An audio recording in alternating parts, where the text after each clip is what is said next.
Water was silent, but somewhere beneath the surface, hidden from radar, invisible to the naked eye, something was waiting. If you're watching this for the first time, welcome. Hit that like button, share this with someone who loves real history, and subscribe so you never miss a story like this. Now, let's get back to it. The Strait of Hormuz, one of the most strategically critical waterways on the planet. Nearly a third of the world's oil supply moves through this narrow passage, and now it was closed. Not by weather, not by accident, by design. Iranian forces had seeded the strait's floor with some of the most sophisticated naval mines in the modern military arsenal. Invisible, patient, lethal.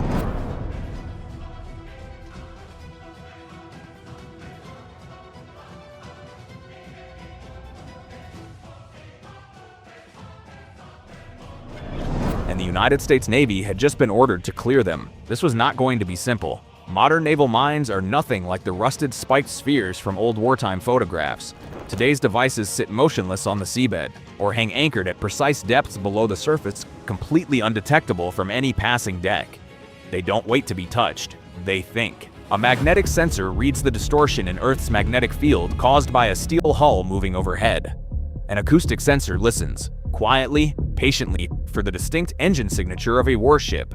A pressure sensor measures the displacement of water as a large vessel passes above.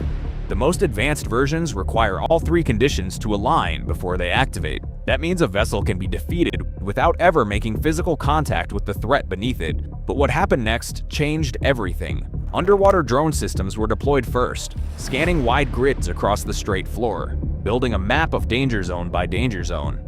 But the machines could only go so far. Some targets were wedged too deep, too narrow, too complex for remote vehicles to safely approach. Those required a human being.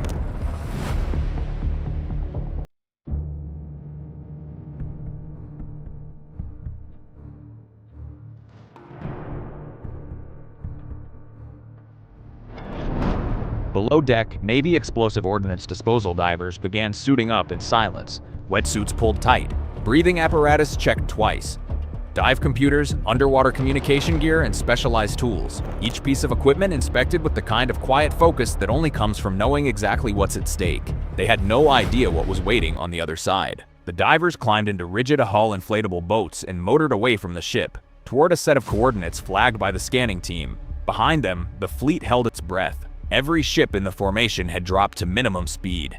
At higher velocity, the risk of passing over an undetected threat was too great. The entire formation slowed to a crawl, a massive, powerful naval force, moving with the careful deliberateness of a surgeon. And while the fleet crept forward, it did not lower its guard. Deck-mounted combat equipment was manned at all positions. Lookouts swept the horizon in continuous rotation. Anti-air systems were hot, tracking the sky for Iranian Shahed drones and ballistic missiles that could be launched at the fleet while it was slow and exposed inside the narrow passage. This was the moment everything shifted. Helicopters lifted from the carrier deck and spread out across the water ahead of the formation. Door gunners sat at full readiness, eyes cutting between the sky and the sea surface below. Some aircraft towed sonar detection sleds on long cables, dragging them through the water, relaying seabed imagery back to the ship in real time. Sector by sector, methodically, relentlessly, the divers descended. Visibility was low. The reef structure obscured almost everything beyond a few meters. Using their lights, they moved slowly along the seabed until they found it. A mine wedged deep into the coral, partially buried, in a position no remote vehicle could safely navigate. They held position. They assessed. Close-range visual confirmation. Type identified, condition confirmed. Communication relayed back to the ship through underwater comms. The decision came quickly. No manual disarming. The position inside the reef structure made direct handling too dangerous. The divers marked the location, ascended, and cleared the area. No one predicted what came next. From the ship,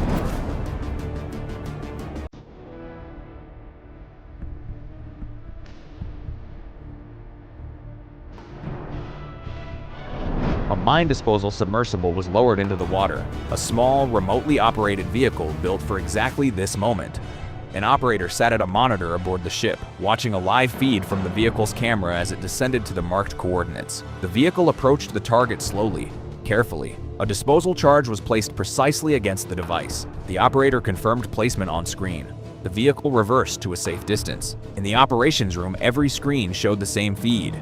The commanding officer, the EOD team leader, the sonar operators, all watching the same image. The mine, the charge, the cursor hovering over the detonation command. The charge activated. A deep, muffled detonation sent a column of water and debris punching upward through the surface.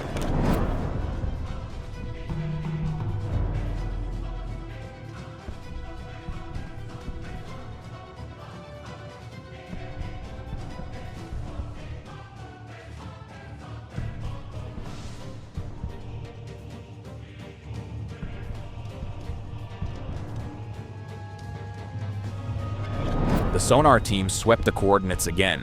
Gone. Route clear. On the lower decks, ammunition handlers were already moving, hauling crates of belted rounds up through the ship's passageways to the deck-mounted heavy combat equipment above. Belts inspected, loaded, locked. The gunners charged their weapons and fired short test bursts across the open water, confirming the systems were cycling clean and ready.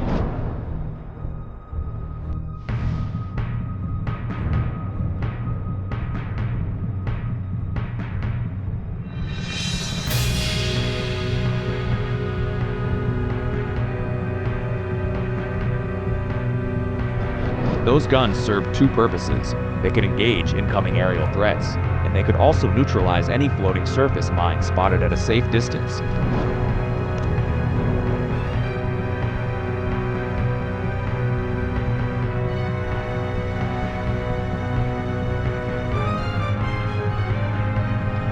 Detonating the threat before the ship ever reached it. The strait was not yet clear.